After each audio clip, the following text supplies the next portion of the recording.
Good morning students. Today I am going to start a new series of videos. These videos are specifically created for the civil engineering students. Through this series of videos, I would teach various civil engineering subjects, starting with the surveying, one of the important subject of civil engineering. I will cover all the important aspect of subject in detail, which is important as per the exam point of view. This video series definitely benefit all the aspirants of the ESE, GATE, PSUs and all the other exams along with BTech students. So without delay, let's start the video. First of all, let us talk about the definition of civil surveying. So surveying is a science or art of locating various survey stations or points on the earth's surface by means of horizontal and vertical measurements. These measurements can be taken directly or indirectly as per the requirement of the survey, and plotting these points on the paper sheet or preparing a map. This is all about the definition of the surveying. Now, position of points are plotted either manually by using the Wells Traverse table or by help of any software such as AutoCAD, ArcGIS, QGIS, NV, etc. Now, let us talk about the principle of the surveying. There are two principles of the surveying.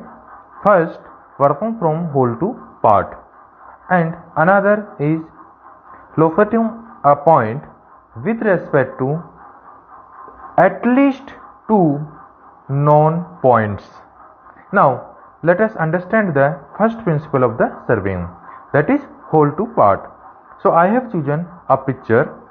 Now, according to this principle, first of all, we have to establish outer control points of any survey area with great precision. Then after, we have to move inside that particular area which is going to surveyed.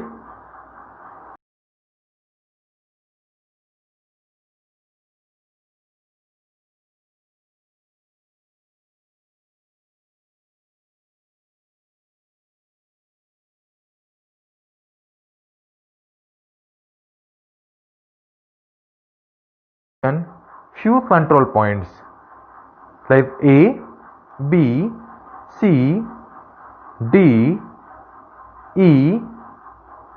Now I have constructed a close traverse. So these A, B, C, D are the outer control points, and now the area bound between these points by the lines joining the A, B, C, D, E is controlled area. Now I have chosen few stations inside the controlled area. These stations are chosen randomly. So these are the stations.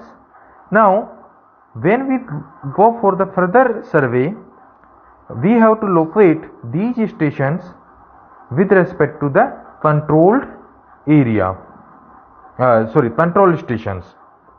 Now you can see I have located station 1. At least I have chosen 2 control points. Okay. Station may be established with respect to outer control points or inner stations. So I have again established station 6, station 4 with respect to outer control points, station 3, station 2.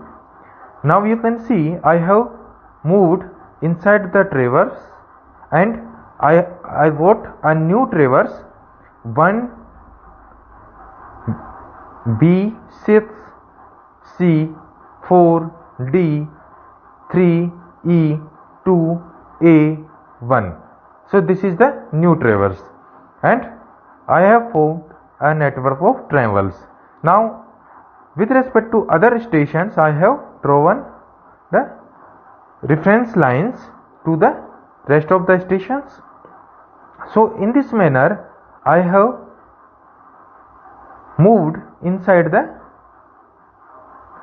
traverse and formed a network of triangles.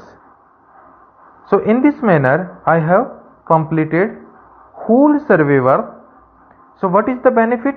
When I moved from outer control points to the inner stations, the reduction of the error taken place. So if I do reverse of this process, or start with the station 9 and move towards the ABCD, so what will be the error?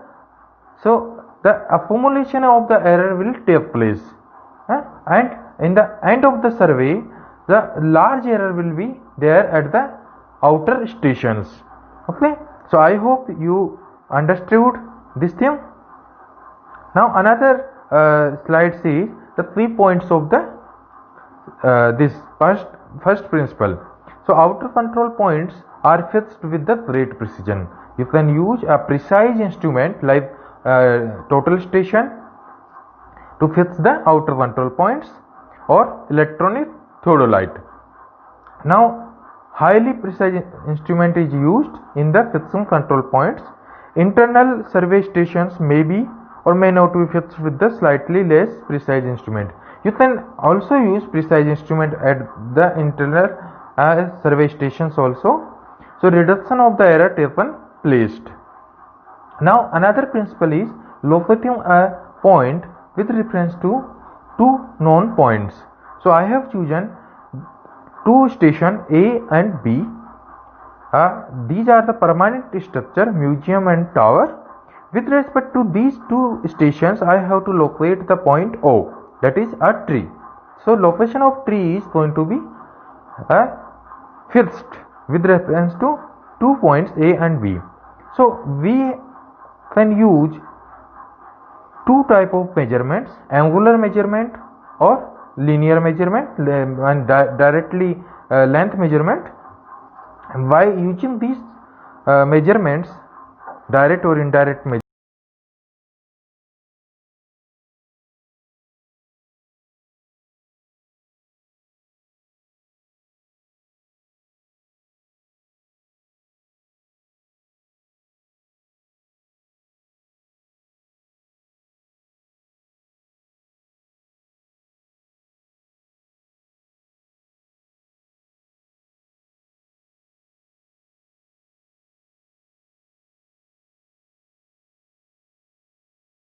in this manner I have fixed the location of O. You can see I have cut the arc and fixed the O. Another way is, if suppose there is some obstruction like pond in between the station A and O, or B and O, at the both the station there is a obstruction, but object is visible from the each of the station. So in this trace, what I can do, I can measure the angles, and by laying the angles on the with respect to the baseline, intersection of the lines will give the position of O. You can see I have measured phi angle and theta angle. So intersection will give you the location of object O. Now another way, if there is a obstruction in between any site, so what I can do, I can measure a direct distance AO and a angle BAO. So I can fix the location of O. So there is obstruction in between B and O. So in this way I can fix the location of O. This is the third phase. Suppose reverse of this phase is fourth phase. if there is a some obstruction in between the BO, so I can measure the angle. Obstruction is there, but the object is visible from station B. So I have measured the angle ABO, and if there AO is directly accessible, so I can measure the distance AO directly. So I have cut a arc and located the point O. In this manner I have fixed the position of O. Suppose this object is directly perpendicular to the baseline AB. So in this place I can lay down a perpendicular offset from AB to the object O. So in this manner I can fix the object O. So perpendicular distance I have to measure in this case. Okay. So this is the seventh principle of the surveying. Now let's move to the another slide, that is purpose of the surveying. So friends, we have to understand that what is the purpose of the surveying. See, let us take an example of reservoir construction. So friends, before commencement of the any civil engineering project like reservoir construction, we have to go through the engineering survey work. And engineering survey work covers 4 steps. First is map study. In this, what I have to do? I have to study the topographical or terrain map of that particular area where we are going to construct a reservoir. So that study is going to be done through the older maps which are available. Okay. Now after that we have to visit the site and perform the reconnaissance survey.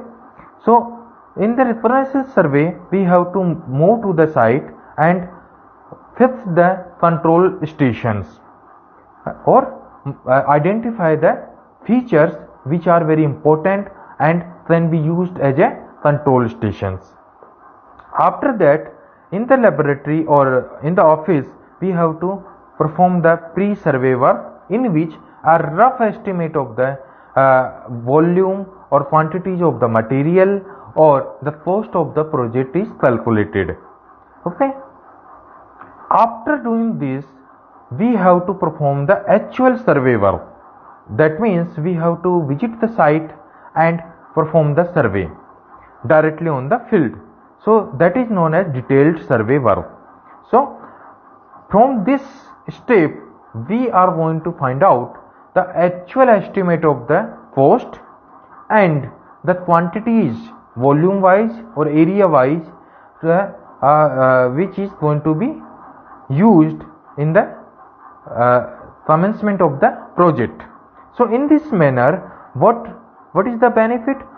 Before starting the construction work, we came to know that what amount of the material is required, what type of technology or instrument or labors are required, or what are the resources which are available nearby the site, what are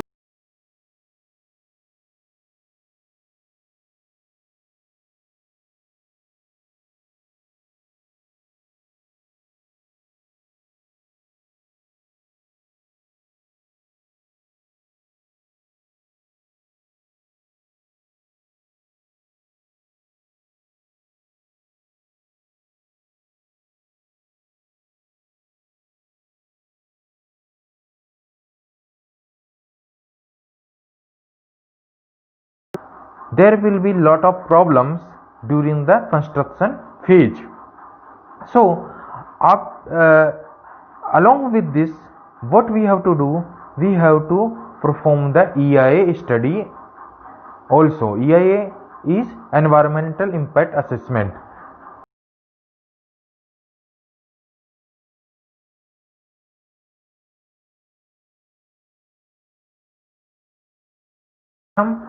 Or local people or environment or not, there is what are the different impacts on the local ecosystem of that project. Okay, so if the impact is negative, we can avoid or take the remedial measures. In this way, before construction, we can understood the what is the impact of the project on the environment or ecosystem in the near future. So in this manner, when we are going to save the time and money, obviously. Now along with these things, we can find out the resources, location, if we are going to construct the reservoir, so the cross section where we are going to construct the reservoir, and so we can say the economical cross section, so less amount of cutting or filling is required.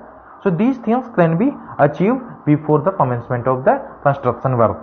So surveying can be facilitate these things in a positive manner.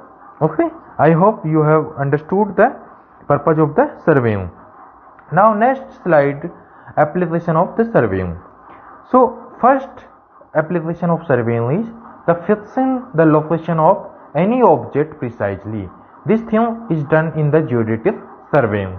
Okay, drawing the traverse as per the requirement of the surveyor, collecting various information of the land use and land cover, preparation of the maps and plans as per the requirement. Maps may be city maps, terrestrial maps, topographical maps, cadastral maps, navigation maps, marine surveys, hydrographical survey maps, etc. These are the maps which are going to be constructed as per the requirement. You can see the map of a building, plan of a building or plan of a existing locality. Now next, primary division of the surveying. So primary first is geodetic surveying. Geodetic, in the this branch of the surveying, we consider the actual shape of the earth. That means the actual undulating surface, that is called geoid, is considered during the survey. So the lines formed are not a plain line, these are the spherical lines, and the network of the lines, that is triangle formed, is not a plain triangle, this is a spherical triangle in this type of the surveying. This surveying is done for very accurate measurements, so the results are very accurate, and this survey work is performed for the very large areas and for the important works. Now next is plane surveying. So plane surveying, in this surveying we neglect the actual shape of the earth and assume the surface of earth as a flat or plane surface. Lines measured are the plane lines and triangles formed are the plane triangles.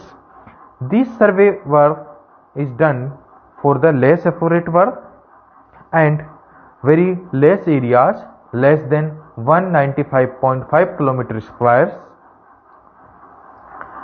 Okay, I hope you understand. Now